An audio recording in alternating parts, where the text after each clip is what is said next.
नवरत्न ने घोसी की जीत को भूलकर अब पढ़ाई लिखाई के लिए मूड बना लिया, लेकिन राजभर हैं कि उससे चुनौती देने में लग गए। नवरत्न को अखिलेश ने पहले ही कह दिया था, बड़ा नेता बनना है तो पढ़ाई लिखाई करो।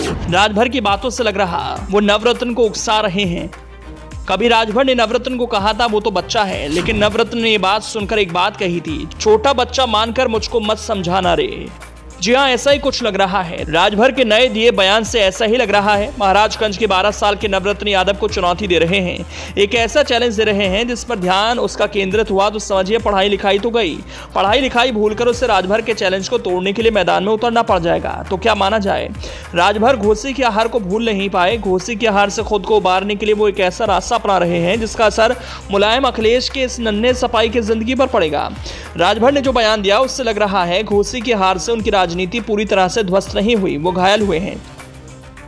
कहा जाता है घायल कोई भी वो किसी के लिए भी पहले से ज्यादा खतरनाक होता है, पहले से ज्यादा उसके वार आक्रामक होते हैं। भाजपा अध्यक्ष ओम प्रकाश राजभर की ओर से दिए गए बयान से ऐसा ही लग रहा है। वो कह रहे हूं, नवरत्न मैंने गलती कर दी, तुम्हें बच्चा समझकर भूल कर दी, अब ऐसा नहीं करूंगा।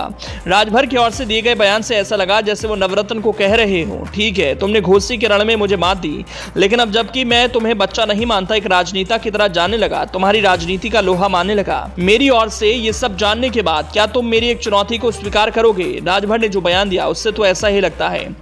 अब ऐसे में सवाल है, क्या ओपी राजभर की ओर से दी गई चुनौती नवरत्न यादव स्वीकार करेंगे? जब सपा अध्यक्ष अखिलेश यादव ने नवरत्न यादव को पहले ही अपना आदेश सुना दिया कि नेतागिरी के क्षेत्र में बाद में आना, पहले पढ़ाई लिखाई पर ध्यान दो, अच्छी तरह से पढ़ो और लिखो ताकि सही और गलत में फर्क करना सीख सको, अपने समाज की भलाई कर सको, गरीबी को दूर करने का रास्ता निकाल सको। यही सोचकर तो नवरत्न यादव लखनऊ से महाराजगंज लौट चुके हैं। यही सोचकर तो नवरत्न यादव ने पत्रकारों से अपील भी कर दी, अब मुझ पर ध्यान कम केंद्रित कीजिए, मेरे पास मत आइए, मुझे पढ़ाई लिखाई के लिए अकेला छोड़ दीजिए। तो ऐसे में सवाल है, आखिर ओम प्रकाश राजभर ने ऐसा क्या कहा जिससे छूटते ही पहली नजर में यह बात आती है, अरे ये तो नवरत्न यादव को चुनौती दे रहे हैं, तभी तो कह रहे हैं। घोसी का उपचुनाव लोकसभा का चुनाव तय नहीं करेगा। देश का चुनाव जब होता है तो देश स्तर का चुनाव होता है, प्रदेश का चुनाव प्रदेश स्तर का होता है। अगर बाई इलेक्शन ये तय करे तो हमारी आपकी 2024 के चुनाव के पहले भी मुलाकात होगी और बाद में भी मुलाकात होगी, तब पूछेंगे। भाजपा अध्यक्ष ने आगे कहा कि जितनी उनकी जीत की चर्चा नहीं, उससे 1000 गुना चर्चा ओम प्रकाश राजभर की है। पूरे देश में राजभर की चर्चा है। एक वक्त था जब घोसी का उपचुनाव हो रहा था, जब प्रचार प्रसार हो रहा था, जब वो बीजेपी उम्मीदवार दारा सिंह चौहान की जीत के लिए बड़े बड़े दावे कर रहे थे, विश्वास के साथ आंकड़े दिखा रहे थे, बता रहे थे दारा के पक्ष में बम्पर वोट पड़ेगा। घोसीकरण 2024 की लड़ाई से पहले सेमीफाइनल है। इस उपचुनाव से ही जनता का मूड तय हो जाएगा। 2024 में किसके पक्ष में वोट पड़ेगा अब कह रहे हैं।